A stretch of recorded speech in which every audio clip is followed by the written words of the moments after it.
The rain came down in sheets, not drops, turning the dirt path into a river of mud that sucked at Arjun's bare feet as he sprinted toward the roar. 12 years old, ribs showing under a threadbare shirt, he had been chasing his only goat back to the hut when the sky cracked open. The flash flood hit the valley like a fist. One moment the dry gully was empty, the next, a wall of brown water thundered through, carrying branches, rocks, and something that looked like a body. Arjun skidded to a stop at the edge. The woman's arm flailed once above the surface, then vanished. Without thinking, he dove. The current slapped him sideways, filled his mouth with grit, but his fingers closed around fabric. He kicked hard, hauling her toward a half-submerged tamarind tree. His lungs burned. The goat bleated somewhere far behind, forgotten. When they broke the surface, the woman coughed, clutched his shoulder, and together they clung to the trunk until the water dropped enough for Arjun to drag her onto the bank. She lay gasping, expensive silk saree shredded, diamonds winking through the mud on her wrist. Arjun didn't notice the diamonds. He noticed her eyes, dark, terrified, then grateful. "Thank you," she rasped in English. He answered in the local dialect, "Auntie, are you hurt?" She laughed once, a cracked sound, and fainted. By the time the village men arrived with ropes and lanterns, Arjun had carried her on his back up the slope to the hut he shared with his widowed father. The goats bleated in the lean-to. The single bulb flickered. The woman woke at dawn, accepted a steel tumbler of watery tea, and asked for her phone. It was gone, swept away with her driver and her Mercedes. She gave her name, Rhea Malhotra, and nothing else. Word spread faster than the flood. By noon, helicopters buzzed overhead. A black SUV churned up the muddy track. Rhea stood in the doorway of the hut, borrowed dupatta slipping off her shoulder, and told the suited men, "I'm fine. Tell Papa I'll call from the city." She looked at Arjun, who was trying to shrink behind his father. "This boy saved my life." The men offered money. Rhea waved it away. She crouched to Arjun's height. "What's your name?" "Arjun." "Arjun, you're very brave." She pressed something into his palm. A business card, thick cream stock, gold lettering. "If you ever need anything." Then she was gone, swallowed by the SUV, leaving only tire tracks and the faint scent of jasmine. Life returned to its grind. Arjun's father coughed blood into rags at night. The goats grew thin. The village school had no teacher past 5th grade. Arjun studied under a lantern, dreaming of the city lights he'd seen once on a grainy TV. The card stayed in a tin box under his cot, edges soft from handling. 10 years passed. Arjun, now 22, stood on a Mumbai pavement at 5 a.m., clutching a duffel and the same business card, now yellowed. His father had died the winter before, leaving debts and a last wish: go to the city, beta. Make something of yourself. The bus had spat him out at Dadar with 43 rupees and the card. Malhotra Industries rose like a glass mountain in Bandra Kurla complex.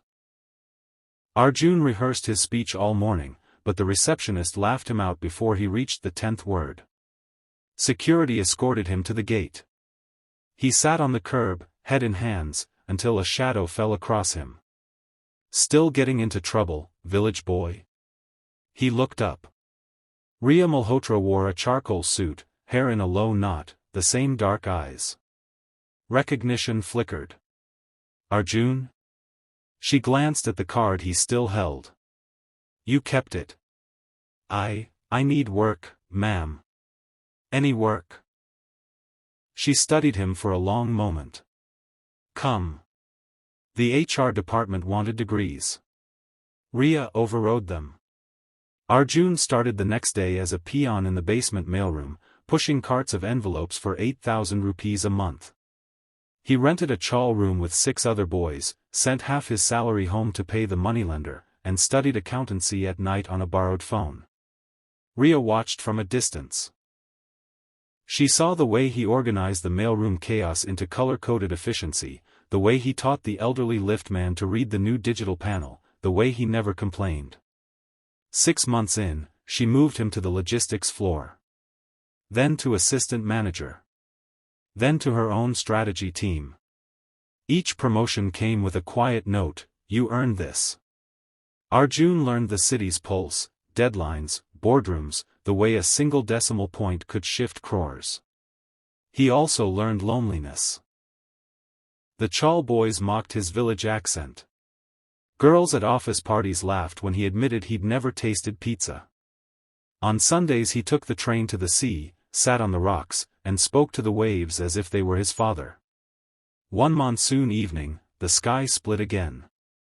Arjun was 25, newly promoted to VP of Rural Supply Chain, a department Rhea had created for him. He stood on the office terrace watching the storm when his phone buzzed. "Unknown number, I'm outside your building. We need to talk." He ran down 17 flights because the lifts were jammed.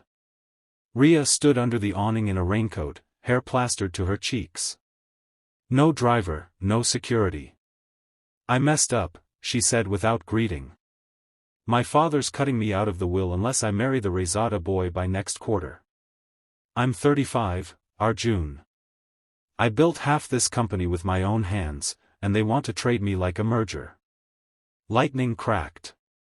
Arjun's heart thumped harder than the thunder. "What do you want from me?"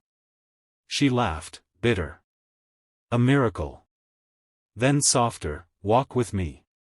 They walked through flooded streets, shoes squelching. She told him things she'd never told the board, how her mother died when she was 10, how her father rebuilt the empire on her childhood grief, how every suitor saw only the balance sheet. Arjun listened. When she finished, he said, "My father used to say the river looks strongest when it's about to change course." She stopped under a flickering street lamp. "What are you saying?" "I'm saying build your own current." The idea came in pieces. Rhea owned 22% of Malhotra stock, enough to block the Rezada merger if she rallied minority shareholders. Arjun mapped the villages where the company sourced raw materials, calculated fair trade premiums, drafted a proposal for a foundation that would reinvest profits into rural education. They worked nights in her sea-facing apartment, takeout containers piling up, white boards crowding the living room. The board meeting was scheduled for Diwali Eve. Rhea's father, Vikram Malhotra, sat at the head like a king, Rezada heir smirking beside him. Rhea walked in wearing a simple white kurta, Arjun 2 steps behind with a single folder.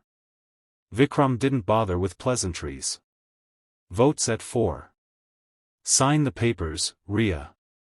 She laid the folder down. "Alternative proposal. We spin off the foundation as a public trust. I'll fund it with my shares. In return, I stay CEO, no marriage clause." Vikram's laugh boomed. "With what majority?" Arjun opened the folder.